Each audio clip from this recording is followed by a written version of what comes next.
Good afternoon. I hope we are doing well. I'm going to talk about MLS Fantasy, and it is probably going to be the last MLS Fantasy video I will ever do. I'm not going to play the game this year. I've got a team up here. This team has not changed since I clicked autofill last week. This is now a zombie team. Goodbye. Yep, this team's not going to change from now until the end of the season. Got a few thoughts, a few ideas I'd like to share. A few points to make about MLS Fantasy. I'll try and get them out. I was thinking about this game before I clicked start recording. I was thinking, if you had a fantasy game and you didn't want people to play it, what would you do? Bit of a thought experiment. What would you do to get people to stop playing the game, apart from the obvious, just deleting the game out of existence? Well, for a start, you wouldn't advertise the game. The MLS Fantasy official account on X hasn't tweeted anything out at all. Nothing since October last year. How much time would it take for someone to just log in and put out a few tweets? Not a lot of time, would it? Obviously, the official MLS account doesn't tweet about fantasy at all. Hasn't for years. And the main site, it's very hard to find a link to fantasy. I just use a search tool. I'm going to do it now, actually. Fantasy. What do we get? You got one article there. I don't know how you get to there. Probably buried somewhere. So you wouldn't advertise it. And then on the MLS app, the link to fantasy is buried. And the fantasy app itself is terrible. It hasn't worked for most of last week. There's still plenty of bugs with it. Yeah, and what else would you do to stop people playing it or give up playing it? You could just annoy them. Gradually annoy them. Multitude of things. I've heard that there's scoring issues with the game this week. This game week one. I don't know about that. I don't have my own experience of it because I've not looked at the game or the team or anything. But another thing, I've noticed that there's a lot of players not in the fantasy game, including this guy right here. Oops, sorry, that highlighting is terrible. Let's try and do that again. This guy, the record signing, he scored 2 goals this weekend, and he's not in the fantasy game. I mean, that's pretty wild, isn't it? The MLS record signing is not in the fantasy game for MLS.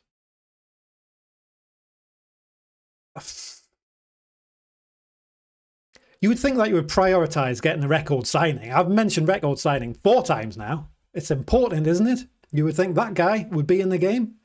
One of the important players to put in the game. Nope, he's not in the game.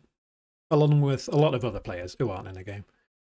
Now, I'm not saying this is the act of sabotage. I'm not saying this is a conspiracy theory. The explanation for all of this is a lack of resource. A severe lack of resources.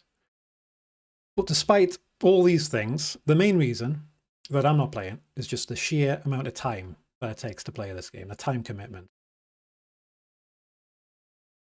Most fantasy games have transfers. So in FPL, there's a deadline tomorrow, and I know what I'm going to do. I'm not going to make any transfers. My team's set up, saved. I don't need to change my whole team like in MLS. I don't need to watch all the lineups drop like in MLS. Yeah, because it's a free hit every game week. You can change your whole team every week. And because of the nature of the rolling lockouts, you need to, if you want to do well, you're going to have to do what this chap's doing, Gavin Harris. Set reminders for every lineup. Double check lineups. Yeah, I mean, if you want to live like this, good for you. I say good for you. I could say there's not better ways to spend your time than doing this. But if you want to do this, good for you. No, fuck that. It's not good for you. I've got conflicting views about this.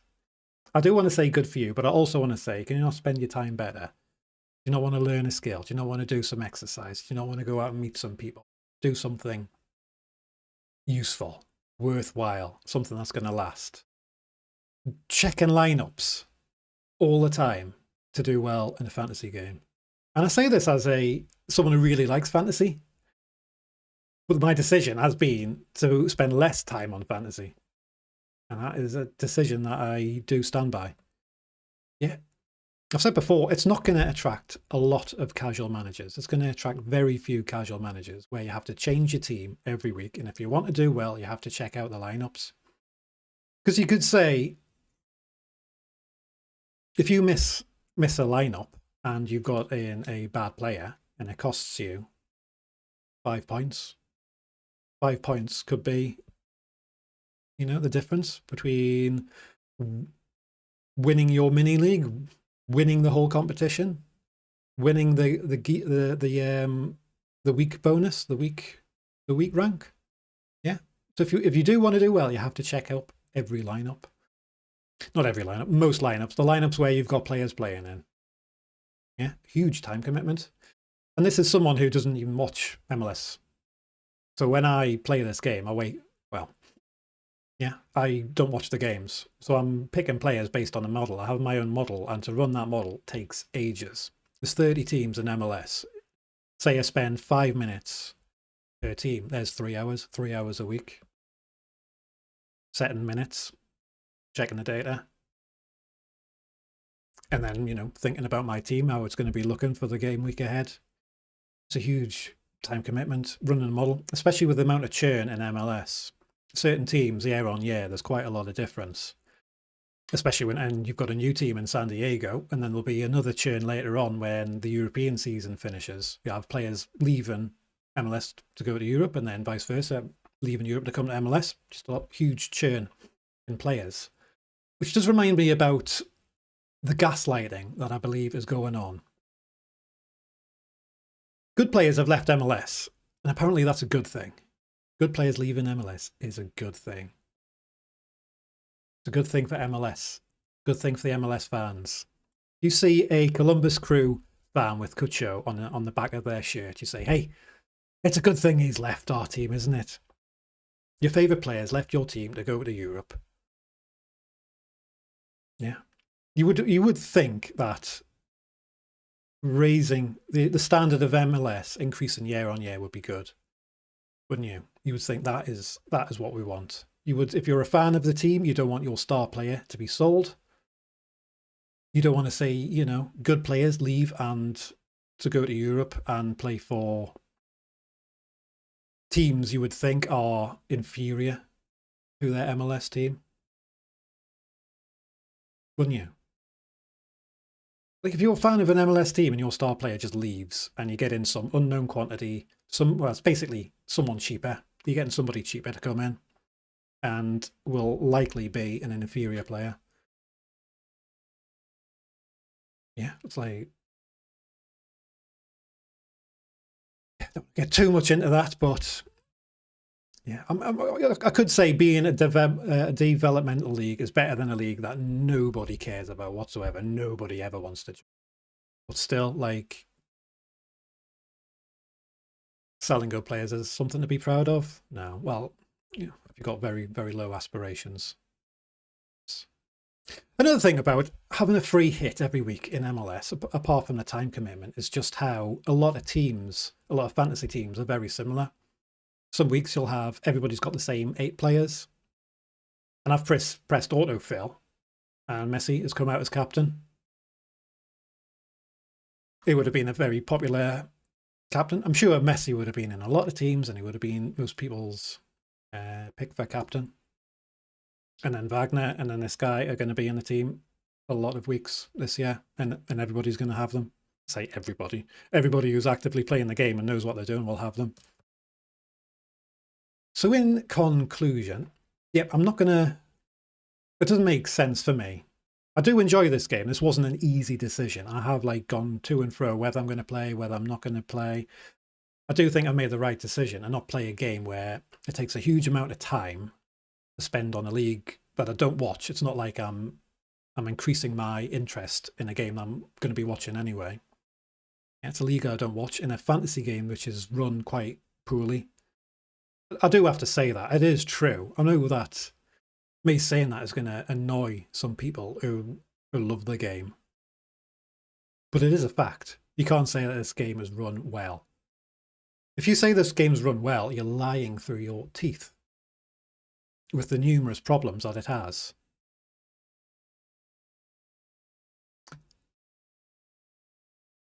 Another thing, there was about 12,000 players last season, game week 1, down to 10,000 players. There's a drop of 20%. The main reason why it's dropped 20% is it hasn't advertised, as I mentioned at the start of this video. Another issue is this number will probably be above 20,000 by the end of the season. The end of last season, I think it was 20,000. Assuming you have one account of one person, there's 10,000 people who had an account at the end of last season who haven't bothered starting this season. It's not like they made a mental note to say, hey, I really liked MLS Fantasy. When MLS comes back around, I'm going to create another account. I'm going to start from game week 1. That hasn't happened. As I've said, this game does not. This game is tailored to hardcore MLS players, MLS fans who live in America. If you live in Europe, you're not going to... It's very unhealthy to play this game, to be engaged with this game.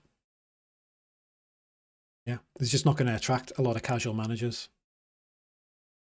You may get some casual managers, but the numbers reflect not a lot of casual managers. And that's not just this season, year on year. You just don't get a lot of players, a lot of managers.